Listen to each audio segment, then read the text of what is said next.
তোমার কপাল কেন অভিশপ্ত? তোমার কপালে কার বরদোয়া লাগাইছো বলো? তোমার মতো যুবক যদি স্কুল কলেজে পড়ে নামাজ পড়ে, বলো তুমি কেন পারো না রে বাবা? তোমার মতো যুবক র‍্যাব, আর্মি, পুলিশ, বিডিআর এর চাকরি করে, দাড়িওয়ালা নামাজি নাই? তোমার কপাল কেন অভিশপ্ত বলো? দুনিয়ায় কি অভিশাপ লয়ে জন্ম নিছো? তুমি কেন পারো না? তোমার মতো যুবক doctor, professor, engineer, OC, DC, SP 5 বেলার নামাজ পড়ে, বলো বাবা তুমি কেন পারো না? তোমার মতো যুবক রাস্তায় গাড়ি চালায়, আজান হলে নামাজে দাঁড়ায়, তুমি কেন পারো না? তোমার মতো যুবক ময়দানে কৃষি কাজ করে, নদীর মধ্যে মাছ ধরে, নামাজ ছাড়ে না। ঢাকা কলেজে গিয়া দেখ, যদি চোখ খোলা থাকে, অন্ধ যদি হয়ে না যাও, জাহাঙ্গীরনগরে গিয়া খবর নাও, ওখানে বহু ছাত্র দেখবা লেখাপড়া করে, মাথায় পাগড়ি লাগানো, বড় দাড়ি, বড় জামা, পেছন দিক দিয়া তাকাইলে মনে হয় যেন মসজিদের বড় একজন খতিব। এই যুবক, কোন মসজিদের খতিব তুমি? বলে আস্তাগফিরুল্লাহ, আমি তো আরবি পারি না, কিসের খতিবগিরি করবো? তাহলে তোমার এই হালাত কেন? কি করো? আমি ঢাকা কলেজে পড়ি, তো মাথায় পাগড়ি কেন, জামা কেন, দাড়ি কেন? আমার মা বাবার দোয়া আর উলামায়ে কেরামের নেক নজর লাগছে। আমি কলেজে ক্লাস করি, দাড়ি ফালাই না, কলেজে ক্লাস করি, জামা খুলি না, কলেজে ক্লাস করি, আমি পাগড়ি খুলি না, নামাজ ছাড়ি না। আমি বললাম ক্লাস ছাত্র শিক্ষকরা কি কিছু বলে না? বলে হ্যাঁ বলে, আমি নাকি অনেক ভালো মানুষ, আমার শিক্ষিকারাও দোয়া করে। এরপরে আমার ক্লাসে মেয়েরা আছে, ছেলেরা আছে, অনেক আড্ডা মাড্ডা দেয়। আমারে যখন আমার বন্ধুরা ডাকে চল, তখন মেয়েরা আমার পক্ষ হইয়া সাক্ষী দিয়া কয়, ও আল্লাহর পথে আছে, ওরে সাইরা দে, তোরা ডিস্টার্ব করিস না। হাজী সাহেব হজ করবে, সেটাও ইবাদত, তাওয়াফ করে, সেটাও ইবাদত। তবে নামাজের ইবাদতটা একটু আলাদা। কেন? একজনে হজ করে, তাওয়াফ করে, লাব্বাইক আল্লাহুম্মা লাব্বাইক, এর মধ্যে যদি কেউ পানি দেয়, পানি খাইতে পারবে নি? কথা বলেন, পারবে না? পারবে। কেউ সালাম দিলে সালামের জবাব দিতেও পারবে। যাকাত একটা ইবাদত, যাকাত দেনেওয়ালারে কেউ সালাম দিলে নেওয়া যাবে, খানাও দিলে খাওয়া যাবে। হজের মধ্যেও যায়, নামাজের মধ্যে কিন্তু এগুলো চলবে না। সালাম তুমি দাও না কেন? প্রধানমন্ত্রীও যদি সালাম দেয় আর গরিব যদি নামাজে থাকে, সালামের জবাব দেওয়া হারাম। কোন খানা যদি দেয়, খানা খাওয়া নামাজের ভেতরে হারাম। হজের আমলের মধ্যে কেন হারাম না? সালাম তাওয়াফের মধ্যে কেন নিষেধ না? নামাজের মধ্যে কেন নিষেধ? নামাজ হলো মালিকের সাথে মেরাজ, ওখানে মালিকের সাথে কথা চলে। বান্দা বলে, প্রথমেই তো পবিত্রতা ঘোষণা কইরা দিছে, সুবহানাকা আল্লাহুম্মা বিহামদিকা ওয়া তাবারাকা ইসমুকা ওয়া তাআলা জাদ্দুকা ওয়া লা ইলাহা গায়রুক। সুবহান, পবিত্র সে আমার আল্লাহ। সুবহান শব্দ দিয়া নামাজ মাত্র শুরু। আউযুবিল্লাহ, বিসমিল্লাহ বইলা সব ধ্বংস করে দিলাম, অসওয়াসা দূরে থাক। এবার বান্দা যখন বলে আলহামদু, আল্লাহ ডাক দিয়ে কয় লিমানিল হামদ, কার গুণগান গাইলি? বান্দা বলে লিল্লাহ, আল্লাহ বলে মানিল্লাহ। আল্লাহকে বান্দা বলে রব্বুল আলামিন, আল্লাহ কয় রব্বুল আলামিন কে?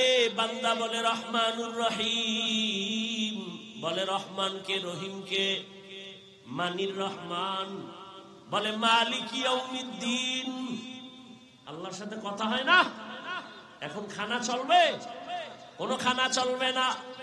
এখন কোন সালাম চলবে না। মেরাজ চলে, মেরাজ। এরে নবীর উম্মত, এই নামাজ মেরাজের হাদিয়া আল্লাহ দিলেন 50 ওয়াক্ত। কমতে কমতে মুসা নবীর সাথে মোলাকাত করতে করতে একবার, দুইবার, তিনবার যাইতে যাইতে নামাজ পড়িয়া 5 বেলা আছে। নবীর মনটা দুর্বল। আল্লাহ জানায় দিলেন, রহমতের নবী আপনার উম্মতেরে বলে দেন, 5 বেলার নামাজ যারা ঠিক মতো আদায় করবে আমি পুরো 50-এরই সওয়াব দিয়ে দিব। আতিনা ফি দারে দুনিয়া না হাসান, আতিনা ফি দারে উকবা না হাসান, ইয়া গিয়াসাল মুস্তাগীসিন ইহদিনা ইফতিখারা بالعلوم والغنا ہر گوری دینے کو تو تیار ہے جو نہ مانگے اس سے تو بیزار ہے। মানুষ ধনী হওয়ার জন্য পাথরের আংটি লাগায়, 10 আঙ্গুলে 20টা। এক একটা পাথরের আংটির দাম কত কয়? 1.5 লাখ কইরা। এক বড় লোকের একদিন জিজ্ঞেসি ঢাকায়, আপনি আঙ্গুলে এত আংটি নেন? এটা আমার ভাগ্য পরিবর্তন করে, এটা আমার মাথা ঠান্ডা করে, এই আঙ্গুলের আংটি আমার বিপদ থেকে বাঁচায়। কিরম আউলাজুল্লাহ কইয়া 20টার গুণগান গাইল। দাম কত? এটার দাম 90,000, এটার দাম 1.5 লাখ, আকিক পাথরের দাম 4 লাখ। সপ্তাহে একদিন। তাহলে মাঝে মাঝে ছেড়ে দেওয়ার সুযোগ আছে তো নাই? বলার পরে যারা পড়ো না, তোদের ফিডে যে কত কত ভারী হবে তোদের বেতের ওজন। বলতেছো নামাজ ছেড়ে দেওয়ার সুযোগ নাই, এরপরে নামাজ পড়ো না। পড়ে না তো পড়েই না। কত বড় বেয়াদব! কিছু বেয়াদব আছে আপনাদের ডানে বামে দেখবেন এলাকায় ঘুরে, এরা চূড়ান্ত বেয়াদব। শুধু বেয়াদব না, আমি বলি নিকৃষ্ট বেয়াদব। নামাজ পড়ে না, অন্তর থাকবে দুর্বল। আলেম দেখলে দোয়া চাইবে, হুজুর দোয়া কইরেন নামাজ যেন পড়তে পারি। কিন্তু যারা নিকৃষ্ট বেয়াদব, ওরা নামাজ তো পড়েই না, এরপর আবার বলে না পড়লে অসুবিধা কি? আমি বলি এরা শুধু বেয়াদব না, এরা জমিনের মধ্যে নিকৃষ্ট বেয়াদব। লিকুল্লি শাইইন যিনাতুন ফিল ওয়ারা ওয়া যিনাতুল মারই তামামুল আদাবি আজ খোদা খাহি মে তৌফিক আদব বেআদব মাহরুম গাশত আজ ফজলে রব। এরে আল্লাহর বান্দারা, নামাজ পড়তে হলেই যে বড় হুজুর হওয়া লাগবে এটা তো শর্ত না। তুমি স্কুলে পড়ো, কলেজে পড়ো, চাকরি করো, ব্যবসা করো, বাধা নাই। তোমার মতো কত যুবক এখনো তোমার চোখের সামনে আছে, স্কুলে পড়ে, 5 বেলার নামাজ পড়ে, কলেজে পড়ে নামাজ পড়ে, 1 ওয়াক্ত নামাজও ছাড়ে না। তোমরাই একটু সাক্ষী দাও যুবক বাবারা, আসেনি? তোমার কপালে কার অভিশাপ লাগাইছো বলো? তোমার কপাল কেন অভিশপ্ত? তোমার কপালে কার বদদোয়া লাগাইছো বলো? তোমার মতো যুবক যদি স্কুল কলেজে পড়ে নামাজ পড়ে, বলো তুমি কেন পারো না রে বাবা? তোমার মতো যুবক র‍্যাব, আর্মি, পুলিশ, বিডিআর এর চাকরি করে, দাড়িওয়ালা নামাজি নাই? তোমার কপাল কেন অভিশপ্ত বলো? দুনিয়ায় কি অভিশাপ লয়ে জন্ম নিছো? তুমি কেন পারো না? তোমার মতো যুবক doctor, professor, engineer, OC, DC, SP 5 বেলার নামাজ পড়ে, বলো বাবা তুমি কেন পারো না? তোমার মতো যুবক রাস্তায় গাড়ি চালায়, আজান হলে নামাজে দাঁড়ায়, তুমি কেন পারো না? তোমার মতো যুবক ময়দানে কৃষি কাজ করে, নদীর মধ্যে মাছ ধরে, নামাজ ছাড়ে না। ঢাকা কলেজে গিয়া দেখ, যদি চোখ খোলা থাকে, অন্ধ যদি হয় না যাও, জাহাঙ্গীরনগরে গিয়া খবর নাও, ওখানে বহু ছাত্র দেখবা লেখাপড়া করে, মাথায় পাগড়ি লাগানো, বড় দাড়ি, বড় জামা, পেছন দিক দিয়া তাকাইলে মনে হয় যেন মসজিদের বড় একজন খতিব। এই যুবক, কোন মসজিদের খতিব তুমি? বলে আস্তাগফিরুল্লাহ, আমি তো আরবি পারি না, কিসের খতিবগিরি করব? তাহলে তোমার এই হালাত কেন? কি করো? আমি ঢাকা কলেজে পড়ি, তো মাথায় পাগড়ি কেন, জামা কেন, দাড়ি কেন? আমার মা বাবার দোয়া আর উলামায়ে কেরামের নেক নজর লাগছে। আমি কলেজে ক্লাস করি, দাড়ি ফালাই না, কলেজে ক্লাস করি, জামা খুলি না, কলেজে ক্লাস করি, আমি পাগড়ি খুলি না, নামাজ সারি না। আমি বললাম ক্লাস ছাত্র শিক্ষকরা কি কিছু বলে না? বলে হ্যাঁ বলে, আমি নাকি অনেক ভালো মানুষ, আমার শিক্ষিকারাও দোয়া করে।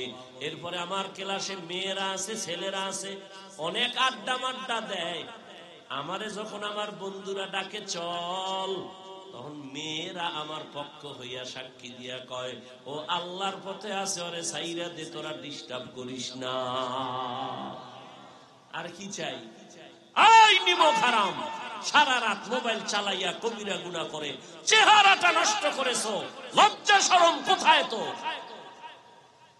চেহারার দিকে তাকাইলে মায়া লাগে না? চেহারার মধ্যে নূর নাই। এই মোবাইল দেখে দেখে সারা রাত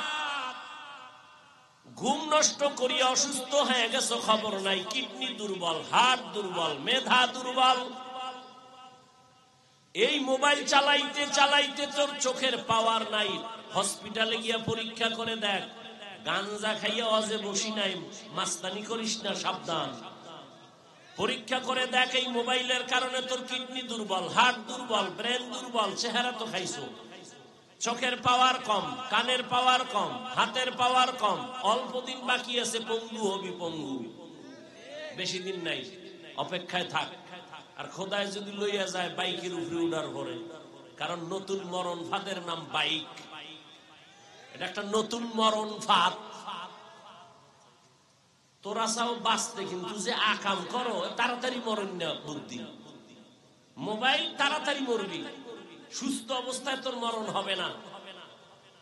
কানবি, চোখের পানি মোছার কাউকে পাবি না। পৃথিবীতে শ্রেষ্ঠ শরীরের মহা ঔষধের নাম রাতের ঘুম। নষ্ট করেছে এই মোবাইল দিয়া। আছে চরিত্র নাই, লেখাপড়া নাই, মা বাবার দোয়া নাই। এই মোবাইলের কারণে মায়ের সাথে বেয়াদবি করেছে কতবার, হিসাব কর। মোবাইল মোবাইল করিয়া বাবার সাথে বেয়াদবি করেছো, শিক্ষকের সাথে বেয়াদবি, আলেমের সাথে বেয়াদবি। এই মোবাইল মোবাইল করে মায়ের টাকা চুরি করছো, বাবার টাকা চুরি করেছো, মা বাবায় না দিলে গালি দিছো, বন্ধুর পকেট মারছো, বন্ধু না দিলে রেডি হইছো দোকান চুরি করবি। তোর চরিত্র নাই, লেখাপড়া নাই, কিচ্ছু নাই। আছে রূহ, আজরাইল নিয়ে গেলে তুইও নাই। ইদানিং কালে বেশি মরে সুস্থ মানুষ আর যুবক, অসুস্থটি বেশি মরে না। এটি লাঠি লই এখনো আনে। সুস্থ মানুষ জাগায় নাই, কিও রোগ নাই তো, হঠাৎ হঠাৎ আল্লাহর এক মহিমা, রোগ আসছে হঠাৎ মরণ। নতুন এই রোগ হঠাৎ মরণ। রোগটার নাম কি? কয় স্টক করেছে। আরো আকাম কর, মোবাইলে স্টক করবি ঘুমের ভিতরে। কোন রোগ লাগবে না তো। ডাক্তার বলবে শরীরের প্রত্যেকটা রন্ধ্র সুস্থ, এক বিন্দু কোন রোগ নাই। হঠাৎ মরে, কি হয়েছে? হঠাৎ স্ট্রোক করেছে। হ্যাঁ, অন্যায় করতে করতে পাগল হয়ে গেছে। এখন কেউ বাধা দিলে মনে কর তোর জানের দুশ্মন। করতে থাক। বয়ান চলতেছে গত বছর, এবছর সামনেও চলবে। কিন্তু গতবার এই মাঠে যারা ছিল অনেকেই দুনিয়ায় নাই, আগামী বছরও চলবে। আজ যারা আসরে বাবা, আগামী বছর থাকার কোনো গ্যারান্টি নাই। মনের শুধু বুঝা। আমি কিন্তু একবারও বলি নাই হুজুর হ, স্কুল সাইরা মাদ্রাসায় যা, একবারও বলি নাই। বরং আমি কিন্তু সাপোর্ট দিয়া গেলাম, স্কুলে পড়ো, কলেজে পড়ো, চাকরি করো, ব্যবসা করো, মা বাবার দোয়া নাও, বেয়াদবি করবা না, শিক্ষকের দোয়া নাও, আলেমের দোয়া নিয়া 5 বেলার নামাজ পড়ো। ডাক্তার হইয়াও তোমার জীবন ধন্য, ইঞ্জিনিয়ার হলেও ধন্য। আর যদি বেয়াদব মার্কা ডাক্তার হও, তাসনিমার মতো জুতা খাইয়া দেশ থেকে পালাতে হবে। বেয়াদবি করে যদি প্রফেসর হও, আহমদ শরীফের মতো, ঢাকা কলেজের প্রফেসর আহমদ শরীফ, ওর কপালে কবরও হয় নাই। এমন সান কপালে ওর কবরও নাই। কেউ যে জিয়ারত করতে যাবে, কপাল নাই ওই বেঈমানের। নাম কত সুন্দর, আহমদ শরীফ, নাম কত সুন্দর, তাসনিমা নাম কত সুন্দর, হাসানুল হক নাম কত সুন্দর, রাশেদ খান। এত বড় তাজা তাজা বেঈমানি কেন করে আল্লাহই জানে। এ করার একটাই কারণ, ওর উপরে বড়দের অভিশাপ, মা বাবার, শিক্ষকের, আলেমের। এই তিন অভিশাপ লাগলে মরার আগে তুই শেষ। মানে রুহু থাকবে, দেহ থাকবে না। এই তিন জায়গার অভিশাপ যদি নেও, জীবনে তোর কপাল আর ভালো হবে না, কসম করে বলে গেলাম। মা বাবার অভিশাপ যদি নাও, বেয়াদবি করে যদি বরদোয়া নাও, শেষ তুই। শিক্ষকের বরদোয়া নিলে শেষ। আজ না কাল তোর ধ্বংস চলে আসবে, এক সেকেন্ড দেরি নেই। চাক্কার তলে মাথা ঢুকে যাবে, টেরি ভাবি না। আল্লাহ হেদায়েত দান করুন। এখনো সময় আছে, তওবা করো, মা বাবার থেকে দোয়া নাও। শিক্ষকের সাথে বেয়াদবি করে থাকলে দোয়া নাও, ক্ষমা চাও। স্কুলে পড়ো, কলেজে পড়ো, বারবার দোয়া নিও, মাকে বলিও, মা আমি আর বেয়াদবি করবো না, আদর্শবান ডাক্তার হব, আদর্শবান ইঞ্জিনিয়ার হব।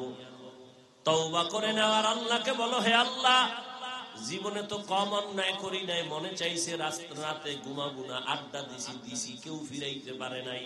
মনে চাইছে দাড়ি কাটবো, কেটেছি, কারো বাধা মানি নাই। মনে চাইছে নামাজ পড়বো না, পড়ি নাই, কেউ বললেও পড়ি নাই। মনে চাইছে পার্কে যাব, দৌড়ায় গেছি, কেউ বাধা দিছে, শুনি নাই। আল্লাহ, জীবনে তো কম গুনাহ করি নাই, আজকে থেকে তওবা করে নিলাম, আর দাড়ি কাটবো না, নামাজ ছাড়বো না, বেপরদায় চলবো না, মা বাবার সাথে বেয়াদবি করে বরদোয়া নিব না, শিক্ষকের সাথে বেয়াদবি করে বরদোয়া নিব না, উলামায়ে কেরামের দোয়া পরামর্শ নিয়া নবীজির তরিকা মেনে চলবো, 5 বেলার নামাজ পড়বো। তওবা করার মতো যদি অন্তর তৈরি হয়, মুনাফিকি যদি কারো অন্তরে না থাকে, দুর্বলতা না থাকে, খাঁটি তওবার নিয়ত যাদের আছে, দুটো হাত আল্লাহকে দেখায়া দাও। আয় আল্লাহ, হাতগুলো কবুল করে নেন, তওবা কবুল করে নেন। তওবার উপরে মজবুত হইয়া চলার মতো তৌফিক আমাদের দান করেন, আমিন। আলহামদুলিল্লাহি রাব্বিল আলামিন, ওয়াসসালাতু ওয়াসসালামু আলা সাইয়্যিদিল আমবিয়া ওয়াল মুরসালিন ওয়া আলা আলিহি ওয়া আসহাবিহি আজমাইন। ইয়া আরহামার রাহিমিন, ইয়া আরহামার রাহিমিন, ইয়া আরহামার রাহিমিন, রব্বিরহামহুমা কামা রাব্বায়ানি সগীরা। আল্লাহুম্মা ইন্নাকা আফুউন কারীম, তুহিব্বুল আফওয়া ফা'ফু আন্না। ও দয়ার মালিক, গুনার বোঝা নিয়ে আপনার দরওয়াজায় হাজির হইলাম। ও আল্লাহ, কত মা বোনেরা, কত উলামায়ে কেরাম, কত মুরব্বী, হাজী সাহেব, ব্যবসায়ী, চাকরিজীবী, আমার কলিজার কত যুবক বাবারা, ছাত্ররা হাত তুলেছেন। মেহেরবানি করে আমাদের মাফ করে দেন, আমাদের তওবা কবুল করে নেন। আয় আল্লাহ, মাহফিল কবুল করে নেন, আয়োজনকারী, সহযোগিতাকারী কবুল করে নেন। আয় আল্লাহ, মসজিদ মাদ্রাসা কবুল করে নেন, এলাকায় শান্তি দান করেন, মা বোনদের আবেদা পর্দাওয়ালা বানায় দেন, সন্তানগুলো নেককার বানায় দেন, লেখাপড়া যারা করে পরীক্ষার্থী কামিয়াবি দান করেন, আমার কলিজার যুবকদের দিনদার নামাজি বানায় দেন, মোবাইলের গুনাহের থেকে হেফাজত করেন। আয় আল্লাহ, সারা দুনিয়াবাসীকে মাফ করে দেন, বাংলাদেশ শান্তির দেশ বানায় দেন, বাতিলের মোকাবেলায় বিজয় দান করেন, চলার পথে হেফাজত করেন। আয় আল্লাহ, আমরা যারা হাত তুলেছি জানি না কারা বড় এতিম, মা হারা, বাবা হারা, অসহায়, সবার কবর জান্নাত বানায় দেন। যারা বেঁচে আছেন হায়াত বাড়ায় দেন, অসুস্থ যারা সুস্থ করে দেন, পরস্পরে হিংসা দূর করে মোহাব্বত বাড়ায় দেন, আদবওয়ালা বিনয়ী জিন্দেগি দান করেন, 5 ওয়াক্ত নামাজ বা জামাত আদায়ের তৌফিক দান করেন, নামাজ কাজা হওয়া থেকে হেফাজত করেন, সুন্নাতওয়ালা জিন্দেগি দান করেন, ইজ্জতের জিন্দেগি দান করেন। আয় আল্লাহ, আওয়াজে কথায় নবীজির মোহাব্বতে, দ্বীনের নিসবতে, রুহানিয়াতে স্পষ্টতা বাড়ায় দেন, মুখালিফের মুআফিক বানায় দেন, জাহিরি বাতিনি দুশমনের মোকাবেলায় বিজয় দান করেন। আয় আল্লাহ, দিলের নেক আশা পূরণ করে দেন। আয় আল্লাহ, সবার সন্তানগুলো দিনদার বানায় দেন, ঘরে ঘরে শান্তি দান করেন, কবরওয়ালাদের জান্নাত দান করেন, যারা বেঁচে আছেন দীর্ঘ নেক হায়াত দান করেন, যারা অসুস্থ সুস্থতার নিয়ামত বাড়ায়া দেন। আয় আল্লাহ সুস্থতার নিয়ামত বাড়ায়া দেন, সুস্থতার নিয়ামত বাড়ায়া দেন। আয় আল্লাহ এই মাহফিলের জন্য যারা যতটুকু কষ্ট করেছেন সবাইকে কবুল করে নেন। মাহফিলের বরকতে এলাকায় শান্তি দান করেন। আয় আল্লাহ হেদায়াতের আলো সিনায় দান করেন। আয় আল্লাহ সবার রুজি রোজগারে বরকত বাড়ায়া দেন, অভাবীদের অভাব দূর করে দেন। আয় আল্লাহ মেহেরবানি করে আমাদের দিলের নেক আশা পূরণ করে দেন। নবীজির মোহাব্বতে সবার দিলের নেক আশা পূরণ করে দেন। দোয়া মুনাজাত কবুল করে নেন। ওয়া সাল্লাল্লাহু তাআলা আলা খাইরি খালকিহি মুহাম্মাদিন ওয়া আলিহি ওয়া আসহাবিহি আজমাইন। আমিন আমিন আমিন বিরহমাতিকা ইয়া আরহামার রাহিমিন।